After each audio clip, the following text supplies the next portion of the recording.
Hey everyone, welcome back. My name is Chaos Drive, and I'm working on a story-driven precision platformer. Lately, the devlogs have been pretty technical, talking about the core systems of the game and other important aspects. But it's always been my intention to not only talk about the programming side of game dev, but also the artistic/creative side, like art, music, and scene composition.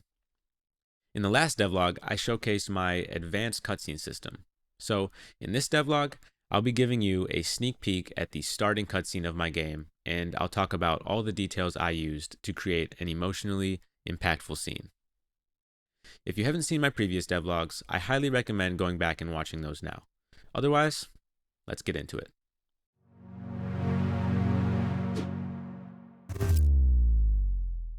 So, the first thing that needs to be done when creating a scene like this is the writing. And I won't go into too much detail about the story because I don't want to give away any spoilers, but here is a basic rundown of the scene. Story time with Chaos Drive. The player is in bed with his girlfriend, Jane. The lights are dim and the TV plays quietly in the background. The mood is dreamy and intimate with a slight hint of melancholy. They have a loving conversation about their future goals and aspirations, but the player cannot help but think there is something Jane is not telling him.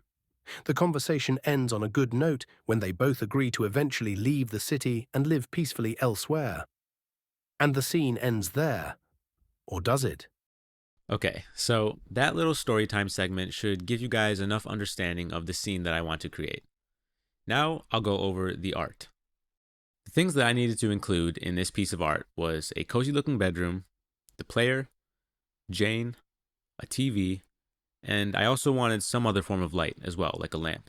Unfortunately, I didn't record a time lapse of creating this piece of art at the time, but this is the product I came up with, and I'm pretty satisfied with it.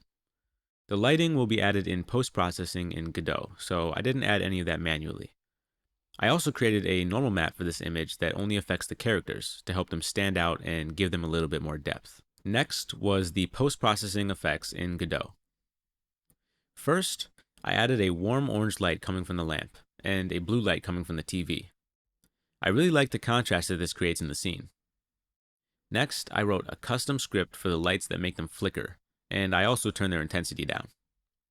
This already looks way better, and there was a couple more details I felt like adding though.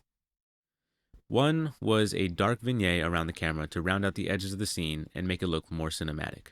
The other was a custom screen shader I wrote that applied a static effect.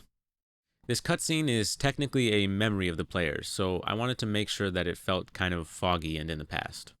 The dialogue came next, and it was definitely a challenge because this was my first time creating a full-sized branching dialogue conversation. It took a lot more writing than I thought it would. I am really happy with how it turned out though, and I will showcase part of it, but first, there was one more component I needed to complete: the music. Music is one of the most important and useful tools for conveying emotion in video games. And I knew it could definitely make or break this scene, so I spent a lot of time trying to compose a track that would do justice to the sweet, melancholy feeling I was trying to produce. I started the track by adding some chords with some soft keys.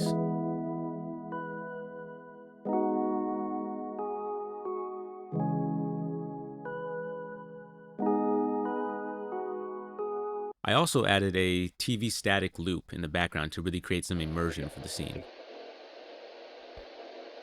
Then I added this nice slow pad that pans from right to left.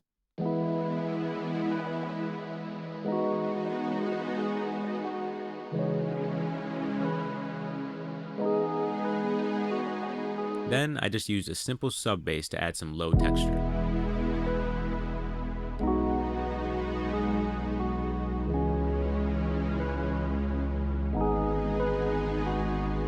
And about halfway through the song, I play the chords an octave higher and add some arpeggiator strings.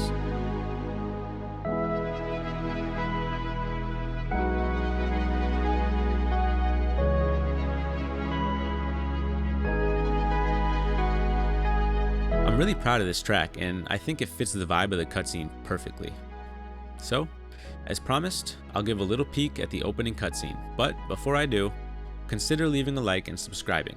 And also let me know in the comments if you like this more conceptual / artistic type of devlog.